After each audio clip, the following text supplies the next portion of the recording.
శ్రీ గణేశాయ నమః. భారతదేశంలో పుట్టడం ఎంతో అదృష్టం చేసుకుంటే కానీ లభించదు. భారతీయులం మనకు స్వతంత్రం ఎలా వచ్చిందో తెలుసుకొని స్వతంత్రం రావడానికి కృషి చేసిన దేశ నాయకులను స్మరించడం ముఖ్యం.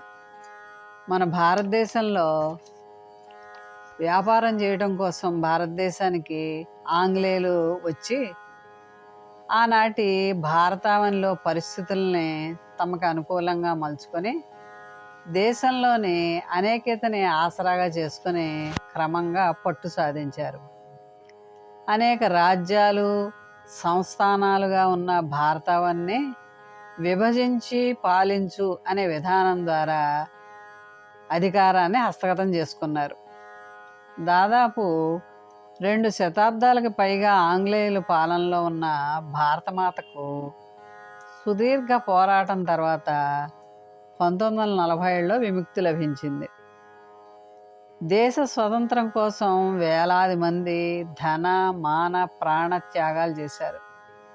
అహింస అనే ఆయుధంతో భారతీయులందరూ కూడా ఒక్క తాటిపైకి తీసుకొచ్చిన భారతీయులందరినీ కూడా ఒక తాటి మీద తీసుకొచ్చిన మహాత్మా గాంధీ జాతీయ ఉద్యమాన్ని కొత్త పుంతలు తొక్కించారు. మన భారతదేశానికి 1947 ఆగస్టు 15 స్వతంత్రం వచ్చింది. ఎందరో వీళ్ళ త్యాగఫలం మనం నేడు అనుభవిస్తున్నటువంటి స్వేచ్ఛ స్వతంత్రాలు. అలా వచ్చినటువంటి భారతదేశానికి స్వతంత్రాన్ని సాధించుకున్న తరువాత మనం భారతదేశాన్ని ఏ విధంగా పరిపాలించాలో అని మన నాయకులందరూ కూడా ఎంతో కష్టపడి స్వతంత్రం వచ్చిన తర్వాత రాజ్యాంగ ముసాయిదా కమిటీ అధ్యక్షుడిగా చైర్మన్గా డాక్టర్ అంబేద్కర్ని నియమించారు. ఆయన ఆధ్వర్యంలో ఒక రాజ్యాంగాన్ని రూపొందించుకున్నాం. మనది భారతదేశాన్ని లిఖితపూర్వకమైన రాజ్యాంగం. అంటే ఒక స్కూలు నడవడానికి టైం టేబుల్ ఎలా అవసరమో అలాగే భారతదేశాన్ని పరిపాలించడానికి ఏ ఏ సూత్రాలు ఉండాలి, ఏ విధంగా పరిపాలించాలి అనే నియమ నిబంధనలన్నీ కూడా ఈ రాజ్యాంగంలో వ్రాసుకున్నాం అన్నమాట. మరి జనవరి 26వ తారీఖున గణతంత్ర దినోత్సవాన్ని జరుపుకుంటాం. అంటే దాన్నే రిపబ్లిక్ డే అంటాం. ఈ రిపబ్లిక్ డే స్వతంత్ర భారతావని మొట్టమొదటి రాష్ట్రపతి డాక్టర్ రాజేంద్ర ప్రసాద్ 1950 జనవరి 26న భారత జాతీయ జెండాను ఎగరవేసి దేశాన్ని సంపూర్ణ గణతంత్ర దేశంగా ప్రకటించారు. అంటే మనకి 1947 ఆగస్టు 15న సంపూర్ణ స్వతంత్రం వచ్చినా మనం భారతదేశాన్ని ఏ విధంగా పరిపాలించుకోవాలి అని ఒక రాజ్యాంగాన్ని తయారు చేసుకుని దాన్ని అమలు చేసినటువంటి రోజు 1950 జనవరి 26 అన్నమాట.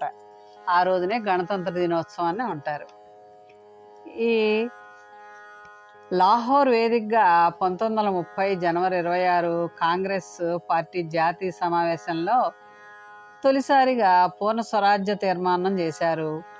నెహ్రూ సారథ్యంలో రావి నది ఒడ్డున త్రివర్ణ పతాకం ఎగరవేసి భారతీయుల స్వతంత్ర సంకల్పాన్ని బ్రిటిషర్లకు గట్టిగా వినిపించారు. అప్పటిదాకా కేవలం రాజకీయ ఆధ్యాత్మిక స్వతంత్రం వస్తే చాలు, సంపూర్ణ అధికారం బ్రిటిష్ వారి చేతుల్లోనే ఉండి దేశం సామంత రాజ్యంగా మిగిలిపోయినా పర్వాలేదు అనుకున్న వారు ఏం చేశారు, ఈ జలియన్ వాలా బాగ్ ఉదంతం ఒక్కసారి వాళ్ళందరి కళ్ళు తెరిపించింది.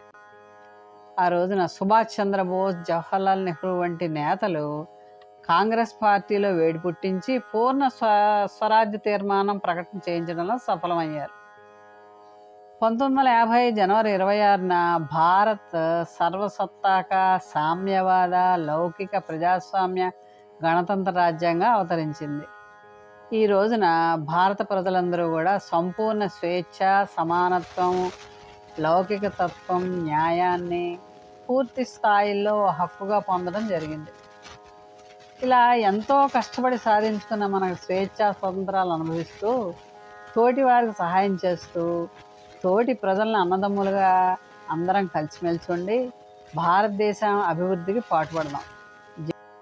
మోహన్ వాణి ఛానల్ వారికి ధన్యవాదాలు. వినండి, వినిపించండి, వింటూనే ఉండండి. నీ ధర్మం, నీ సంఘం, నీ దేశం నువ్వు మరువద్దు. జాతిని నడిపి నీతిని నిలపిన మహనీయులనే మరువద్దు.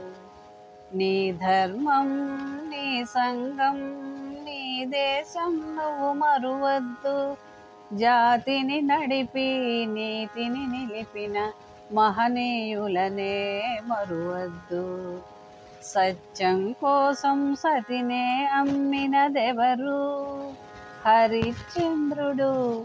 తండ్రి మాటకై కానలకేగినదెవరు? శ్రీరామచంద్రుడు. అన్న సేవకే అంకితమైనది ఎవరన్నా? లక్ష్మణ. పతియే దైవమని తరించిపోయినదెవరమ్మా? సీతమ్మ. ఆ పుణ్యమూర్తులు చూపిన మార్గం అనుసరించుటే ధర్మం. అనుసరించుటే నీ ధర్మం. నీ ధర్మం, నీ సంఘం, నీ దేశం నువ్వు మరువద్దు. జాతిని నడిపి నీతిని నిలిపిన మహనీయులనే మరువద్దు. సాపకూడుతో సమతును నేర్పెను నాటి పలనాటి బ్రహ్మన్న. మేడి పండులా మెరిసే సంఘం గుట్టు విప్పెను వేమన్నా.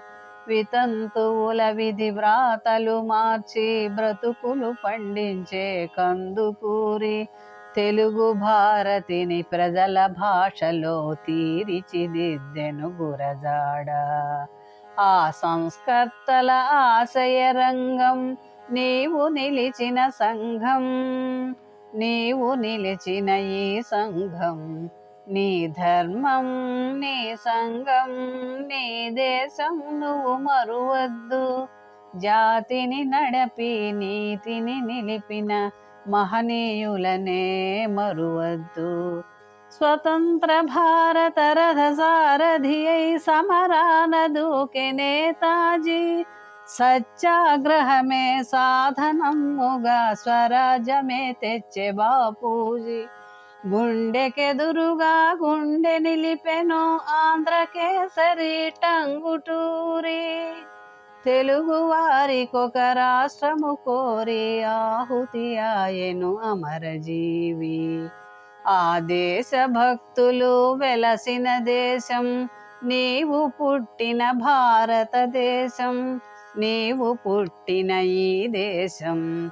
నీ ధర్మం, నీ సంఘం, నీ దేశం నువ్వు మరువద్దు. జాతిని నడిపి నీతిని నిలిపిన మహనీయులనే మరువద్దు. మహనీయులనే మరువద్దు. ఇంతవరకు మన ఛానల్కి ఎవరైనా సబ్స్క్రైబ్ చేసుకోకపోతే ఇప్పుడే ఈ క్షణమే సబ్స్క్రైబ్ చేసుకుని ఆ పక్క నుండి బెల్ బటన్ మ్రోగించి మమ్మల్ని ప్రోత్సహిస్తారని మనస్ఫూర్తిగా కోరుకుంటూ సర్వే జనా సుఖినో భవంతు, లోకా సమస్త సుఖినో భవంతు. ధన్యవాదాలు. స్వస్తి.